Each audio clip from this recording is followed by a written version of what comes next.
Are you tired of the same boring sports talk shows? Has your hunger for SEC sports yet to be filled? Well, worry no longer. You have arrived in the waiting room with Dr. SEC, where the sports talk is unbiased, refreshing, and impossible to duplicate.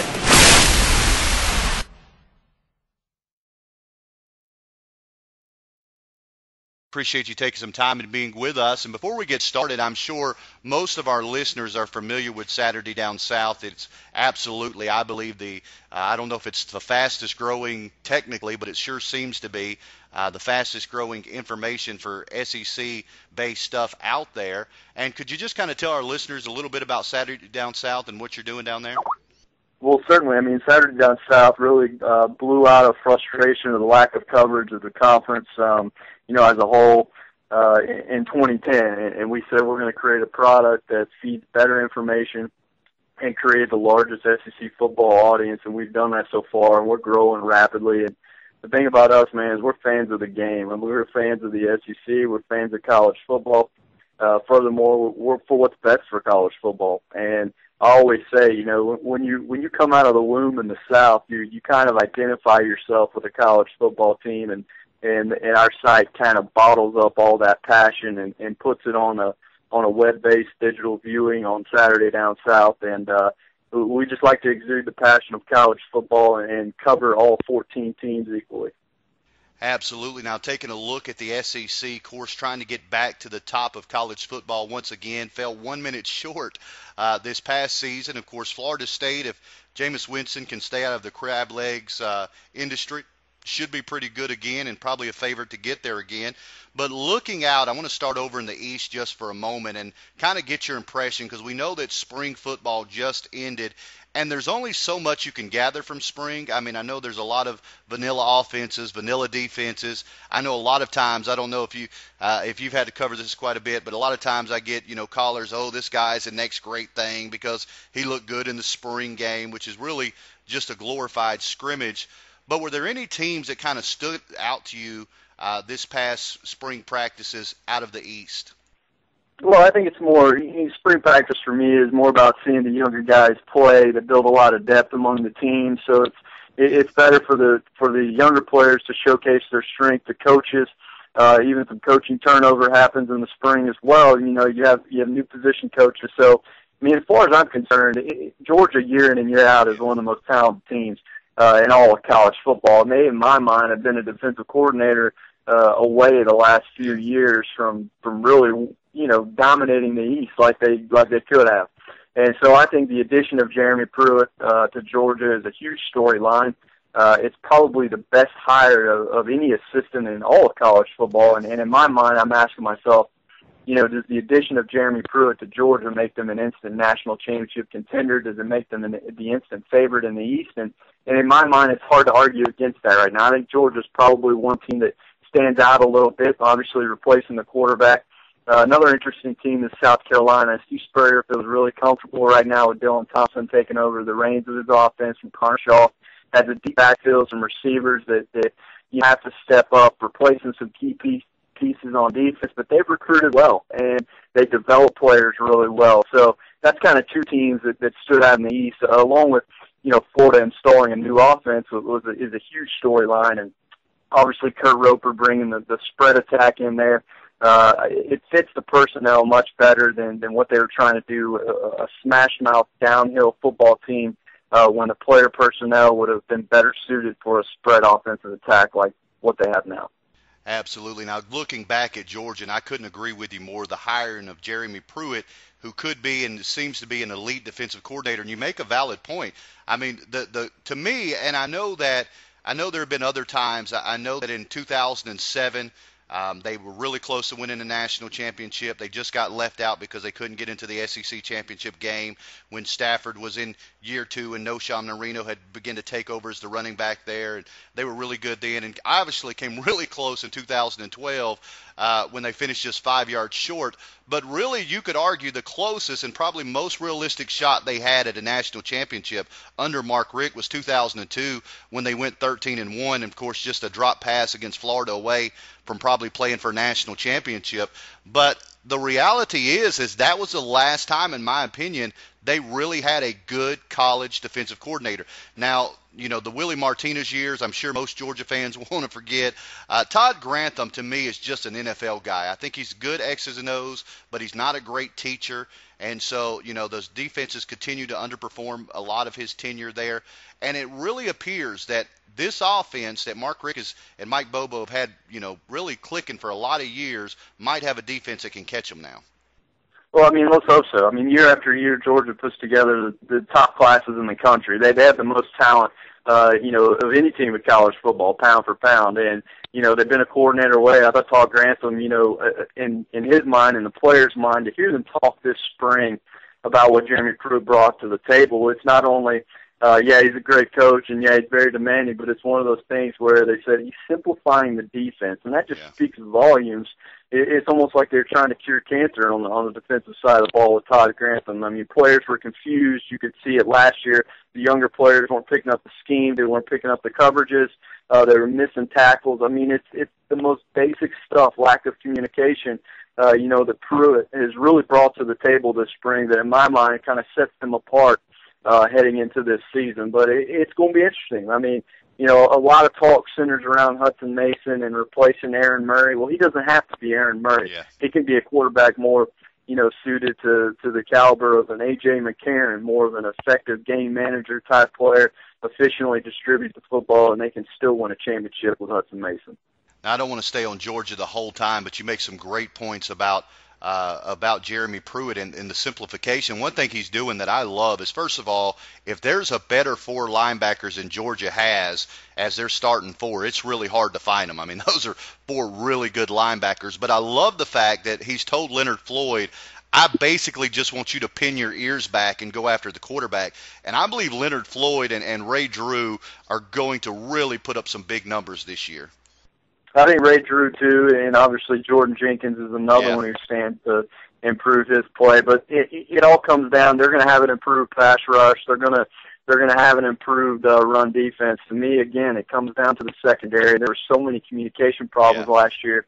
And obviously the most talented player in my mind on the entire defense last year, obviously Josh Harvey Clemens is no longer there. So the key pieces in the secondary of putting those guys together will be interesting. And also, of course, the unknown at this time, but it looks to at least be a couple games for Trey Matthews. It's not going to be not going to bode well. But like you said, I don't know that the secondary could have got any worse. I mean, I covered them twice in person last year, and both times from the press box, you just seen about every time the ball was snapped, they had their hands in the air wondering where they were supposed to be at. And it really cost them. I can't move. I want to move on from Georgia, but I really can't without talking about Todd Gurley, because I want to get what your impression on him is. I don't know if everybody shares the same opinion that I do, but I've got a football man crush on this guy. I mean, he is the most complete running back I've seen come through the SEC in some time when you consider his power, his speed, his ability to catch the ball, his ability to block. I mean, his ability to pass block really wasn't shown until he got injured, and you begin to see how great of a pass blocker both him and Keith Marshall were. How good do you think Todd Gurley can be this year? No, I mean, he's a beast. He's one of those guys where I like to call Todd Gurley a bully because, they give him the ball 10, 12 times in the fourth quarter, and linebackers and corners and safeties, and they just get tired of tackling this mass of a human being coming through the line of scrimmage that, just has the athleticism of a 5'8", 140-pound guy. I mean, he cuts on a dime. He's got great vision. And another underrated value in my mind is really his receiving ability out of the backfield. And I actually, in that bowl game against Nebraska, I think we saw a little bit of Todd Gurley is going to be the center of our offense this coming season. And obviously Hudson Mason just has to distribute the football, but obviously, the backfield is very deep, it's very talented, obviously, and there's not a better running back in college football than Todd Gurley. Yeah, absolutely. And it really seems like they're going to kind of hurry this offense up a little bit this year. I know they've kind of moved some, but it really seemed Hudson Mason is really comfortable. We watched last year. When they get to moving fast, he really gets to playing well. And I guess the thing I was impressed with Hudson Mason about is 3 scrimmage games, he didn't throw an interception. And like you said, he doesn't need to be Aaron Murray. He is loaded. I mean, the talent around him, especially if guys like Justin Scott Wesley and perhaps Malcolm Mitchell can come back healthy, this offense is going to be loaded. Absolutely. I mean, he just has to effectively distribute the ball, manage the offense. Doesn't have to be Aaron Murray. Doesn't have to throw for 3,500 yards and an insane amount of touchdowns. He needs to keep limiting his turnovers, make sure he fully understands the situation and grasp it. And it's going to be tough right out of the chute with Clemson and South Carolina.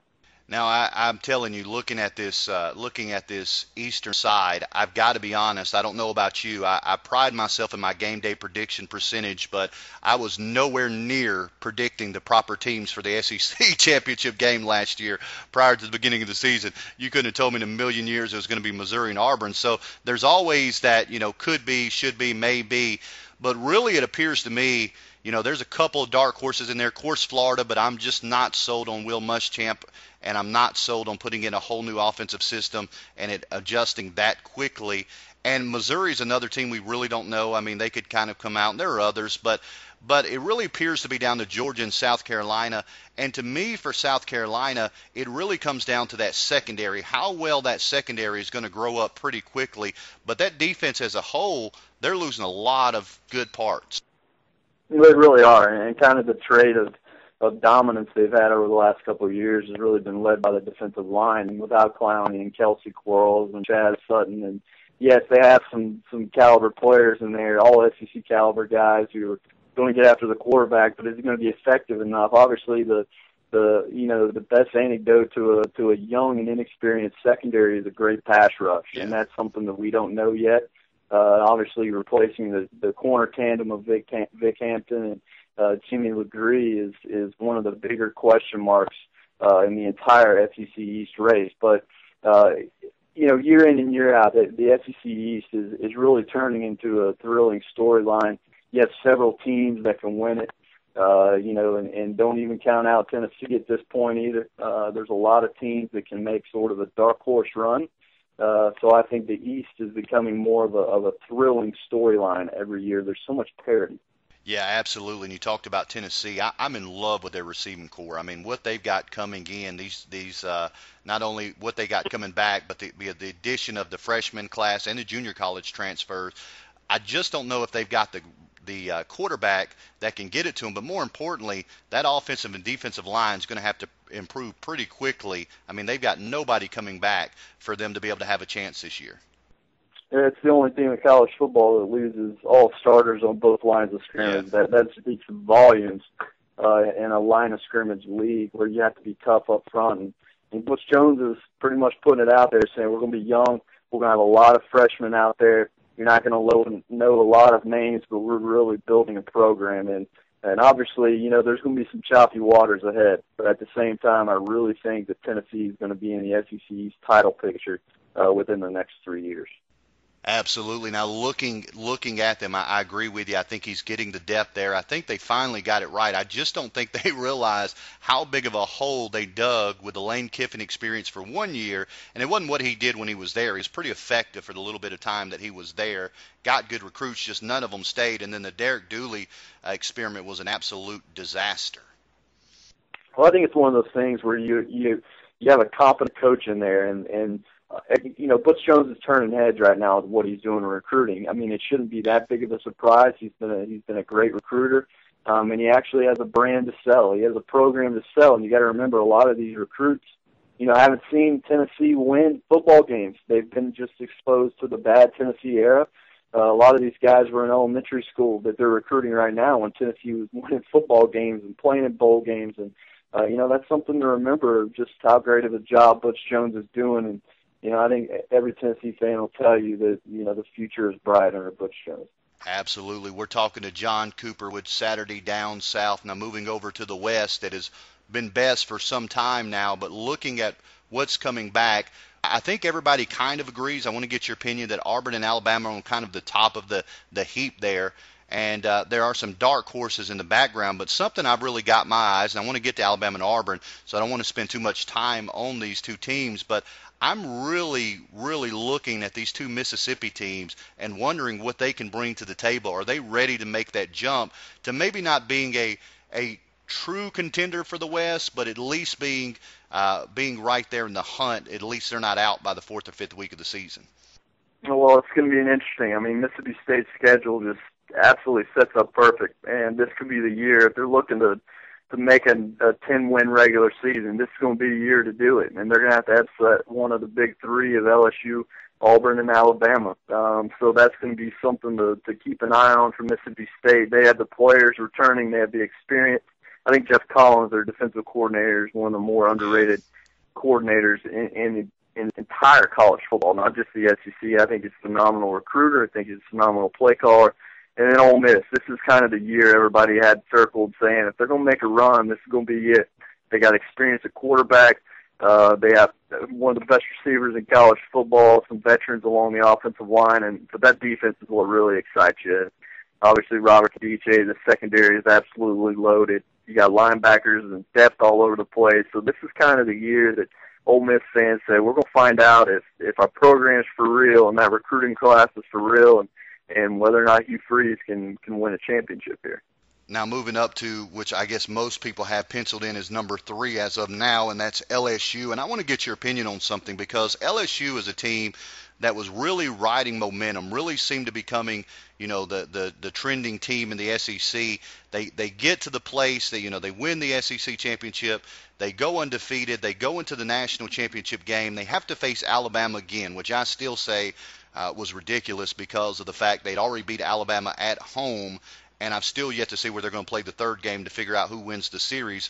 But with that said, Alabama did get in there. Alabama didn't just beat them. They beat them handedly, and sometimes a loss is more than a loss, and it seems to me that loss has set them back. And I know they've got a lot of talent, but they seem like if they don't do something this year, they're at risk of falling out of that top 2 or 3 in the SEC West.